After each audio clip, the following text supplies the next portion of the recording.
A warm welcome to Disky Talk with Luyolo. If you're tuning in for the very first time, I ask that you please subscribe and hit that notification bell. And if you've been a part of this journey, I hope you thoroughly enjoy this episode. So, MTN 8 Wafa Wafa quarterfinal, Cape Town City versus Amazulu.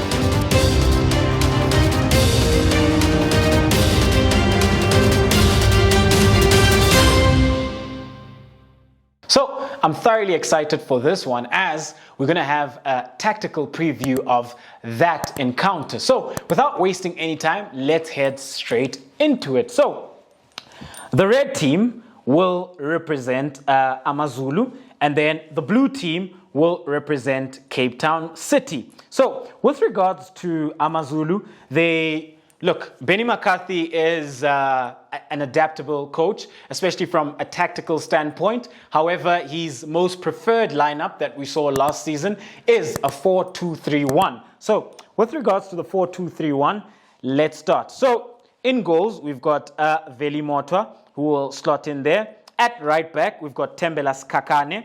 And then as the right-sided centre half, we'll have Gumede. As the left-sided centre half, Tapelo Kloki. And then this is where it gets interesting. So at left back, Amazulu have lost Sbusiso Mabiliso to Kaizer Chiefs, but they have signed Pilani Zulu, who can play as a left back, can play in this position as a left wing as well, but most notably as a left back. So I think Pilani Zulu will start in there ahead of Tsepo Masilela.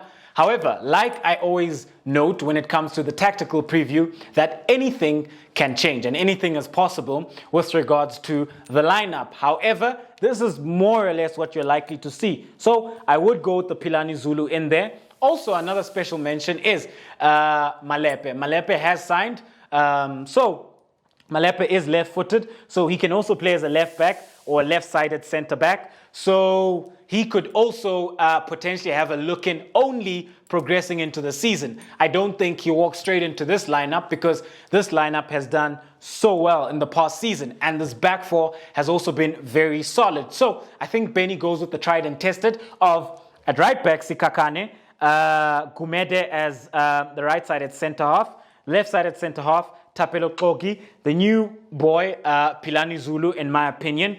Then, progressing into midfield, he does like to go with Sitebe and Makhaula. So, with regards to Makhaula, Grootman is one of my favorite players, man. You know, he's got the beard, he's got that vintage Grootman look, you know. So, Makhaula is one of my favorite defensive midfielders, and I think in the past season, he was one of the most consistent, if not the most consistent defensive midfielder, especially with the work that he does in protecting his back four and also when it comes to circulating the ball, starting play from deep, breaking the lines, penetrating, and then ensuring that the creative players and the playmakers within this Amazulu side get the ball from deep areas coming from him. So, very, very good player. He is one of their best players, if not their best player. He is the backbone and the pillar of this Amazulu side.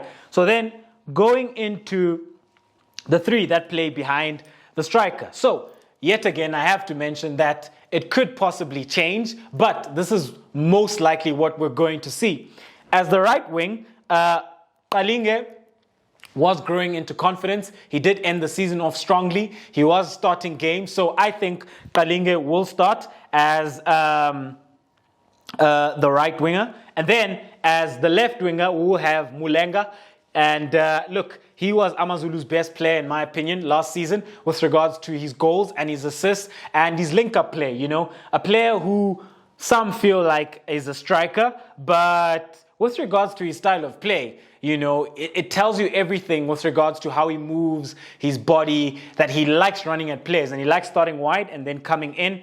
And then as a 10, I think you have Luvuyo Memela in there and then you'll have Majoro up front. So that's how I think they'll shape up in their 4-2-3-1.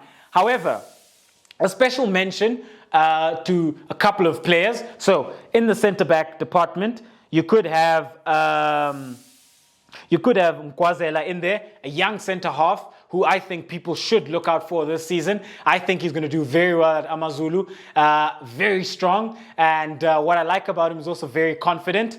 Special mention to him. In midfield, let's say he wants to go with the 4-3-3 because of the type of game it is, coming up against Cape Town City, a team that likes to hold on to possession and dominate proceedings within midfield. Maybe he might be a bit conservative and say, you know what, I want to go with an extra midfielder. So the options then we have a look at, we've got Mlambo, and then we've got a newly signed Keegan Buchanan, who I'm very excited of. So in there, let's say he wants to go offensive. So maybe then we'd have to forgo Kalinge, then say Memela, go to the right-hand side, start on the right, so you can cut in and come onto your favorite left foot, occupy the half space, occupy those channels and those zones, and then let's maybe have Keegan Buchanan going as an 8, along with Sitebe, and then Makhaula in there. He could do that, especially to nullify and combat the midfield of Cape Town City, especially considering the type of players and the personnel that Cape Town City will have. And then when we then have a look at the other option, he could go with a Xola Mlambo. Xola Mlambo could go in there as well, and it could be very conservative, looking to protect the midfield and looking to rotate the ball and have as much ball possession as possible. However, I would go with the Keegan Buchanan as an 8 and Sitebe as well, and Makhaula in there. But let's revert them to their normal 4-2-3-1. That was just a special mention with regards to an alternative that they could potentially go with. Yes, of course, up front there's also Mtembu if he wants to go with the target man. However, this is how I think Amazulu will line up. Left back, Pilani Zulu, Tapelo Kogi. You've got Kumede in there. You've got Sikakane, Velimoto as the goalkeeper. Your double pivot of Sitebe, Makhaula. But Sitebe does tend to become an 8, venture forward. That's when Makhaula would come in there. Then you'll have Memela as your playmaker. Kalinge coming off the right. Mulenga coming off the left. So then, when we then have a look at Cape Town City. So, with regards to Cape Town City, Eric Tinkler does like to, he has a very similar approach. So a 4-2-3-1, but if he wants to, he can also go with the 4-4-2, but we will go with a 4-2-3-1. So having a look then at Cape Town City in their 4-2-3-1, in goals, I think Darren Keat slots right in. You know, he is the player that they were missing. And I say that because they had to replace Lewinberg, and they've replaced him with Darren Keat, who I think is one of the best goalkeepers in South Africa when he's on song. So Darren Keat will start in goals. And then we'll have a back four of Mkhize at right back. And then 2 centre backs. We will have Mubara, and then we'll have Tariq Filiz. And then at left back, this is where it gets interesting, because we do know that Ed Milson has found his fitness again and he's recovered. And I think he could potentially start in there. However, I think based on form and with regards to preseason performances, I think maybe Mashego could go in there. So let's say Mashego goes in there. And then in midfield, you've got Tato Mukeke, who will start as your defensive midfielder.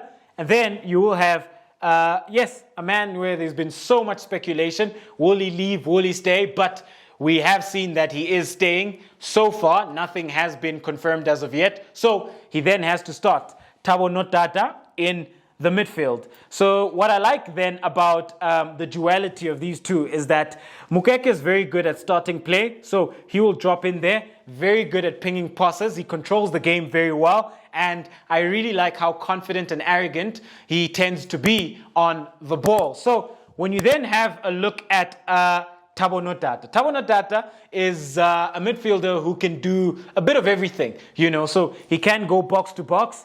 He can join up and play as an 10, can play as an 8. He can get into a double pivot if needs be. So his energy is very vital in the midfield for Cape Town City. And then when we progress and have a look at the right wing, I think could go with Craig Martin. That's the player who's played the most for him, for Eric Tinkler. And then on the left-hand side, one of my favorite players, I think one of the most underrated players, Surprise Ralani. Yeah, he's always got a trick or two up his sleeve. Very skillful, and a player who's got so many assists in the bag. You know, also got an eye for goal, so watch out for that. And then up front, Fakhri Leke. That is a player who has played the most for Cape Town City in that position for Eric Tinkler. It has been Fakhri Leke. However, I do note yet again, ladies and gentlemen at home, that it could potentially change. And then, last but not least, the man I've left out goes by the name of Mduduzi Mdantsane. And the reason why I've left Mdu out is because I just want to mention how special he is to this Cape Town City side. So I view Mduduzi Mdantsane as Ram Doita, as a space interpreter, a space investigator. I say that because within this Cape Town City side, whenever you do watch them, Mdu tends to take up so many different positions during the game. So he's tactically versatile. So sometimes you'll see him popping up in the box, scoring a goal. He's very good at that. He's got an eye for goal. Sometimes you'll see him popping up in the half space. Sometimes you'll see him popping up in a central zone, dictating terms. Sometimes you'll see him dropping a bit deep to help out in midfield. And that's why I think he's their key player. Very, very important when it comes to manipulating the space, reading the space as well. So then when we then have a look at Cape Town City, there's something I'd like to mention concerning Cape Town City and how tactically versatile they are. So I did mention that he can also go with the 4-4-2, where you will then see Mdu go up and become the second striker. He's very good at that. He can become the second striker. And then when we have a look at their build-up, this is something interesting that I think that a lot of teams aren't aware of, that Cape Town City are very good at doing. So the nice thing then about Cape Town City is that when they do build up and they do transition and they are on the ball, so you could have Fakhri Leke in there, it sort of becomes this 3-4-3 without even realizing it, where you've got the two playmakers dropping in the space and Martin becomes a wing back. But let me illustrate. So what you will see is that Surprise Ralani will drop into the half space. Mdu will occupy the half space. Then you will have Martin giving us the width on the right-hand side. Then you'll have Kize tucking in alongside Phillies. And then Mupara, Mashego gives the width on this side. And then you will have Mukeke and Notata in there. This is the duality. And this is what Cape Town City can do to you if you're not aware. They can build up in this manner. They can easily go to a back three and you don't even realize it, because now on the field of play, you're trying to sort of analyze, oh, who's where, what's happening, you know, where's my man? Last I remember they were playing a 4-2-3-1, they were playing a 4-3-3, but now it's gone to a 3. It can become very aggressive very quickly. You could even see them having at times sort of that 5. If they go on the front foot, you can see them doing that. And that's why I think the game will be won in midfield with regards to this game. But let's go then back to their normal back 4. So that was just a little secret. So let's go back then to their normal back 4, 4-2-3-1, that they will most likely have on the day. So yeah, in the comment section, do let me know, what do you think, which formation do you think they could potentially use, both Cape Town City and Amazulu? So when we have a look then at the key players, I will start with Amazulu. And something to note about Amazulu is that they're very quick on the transition and they're a very aggressive side. You know, they're very direct. So yes, they can keep possession of the ball, but when you do give them space, they will punish you. They will be very aggressive and they'll be very offensive. And when I look at who will be the key players for this game. So I think Alinge is one I've highlighted as a key player, and Mulenga as well. So I think these two will be the key players, and outside of Makhaula, who is, for me, he's always the key player going into any game. But I'd like to touch on the two wingers, then I'll get to Makhaula. So when you look at Kalinge, I think he can get at a Mashego. And Mashego, from a defensive perspective, he's not the best. So Kalinge could have a field day on the right-hand side. And then when you have a look at Mulenga, he is their main source of goals from an assist perspective and scoring perspective as well. So he's a very dangerous player when it comes to cutting in and finding those spaces. So those two will be very important. But the man who I mentioned earlier on, Makhaula, and the reason why I say Makhaula is because he could be instrumental to controlling this game. Like I said, this will be a midfield battle, and it'll be a chess game and a tactical battle. However, as the game progresses, I do see it opening up. However, I will give you my prediction in the extra time segment. So let's go then to Cape Town City. So the two key players, I've got Surprise Ralani. I say Surprise Ralani because how he interprets the space, how he manipulates the half space, looking to come in and work his magic as well, especially when Sikakane goes, because Sikakane loves to overlap. So that would give Ralani the space and the freedom in here. And then Mtu, depending on how he adapts. That's what I love about Mtu, guys. I know I'm speaking about Mtu because he's my maybe third or fourth, let's say third favorite player to watch in the DStv Premiership after Umshishi Nonyoso. So Mtu is my third favorite player to watch because of how he adapts to football, how he's always thinking, And an interesting thing to see, when you watch him, you must check how many scans he makes. He'll scan the field, check shoulder, drop into space, check shoulder. Before you know it, he gets the ball. He already knows what he has to do. He's seen the space. He's analyzed the half space. He's analyzed the runs. He's analyzed the movement. He splits the defense. But the lovely thing with him is that he also gets onto the end of those balls. So he's analyzed the holes. He's analyzed which channels he should run into. That's what he's very good at. So he's also their key player. So those two will be key coming into this game. But heading then into the extra time segment where I make my prediction. So this is a multi-layered prediction because of the intensity of this game. So in the midfield, I think that's where it's going to be key. And depending how both teams go at it. But I think in the midfield, in order for one to win this game, they have to get a hold of the midfield. Once you control the midfield in this game, either as a Cape Town City or as an Amazulu, you win this game. And I see a high-scoring encounter. And I say that Amazulu will win this game 3-2.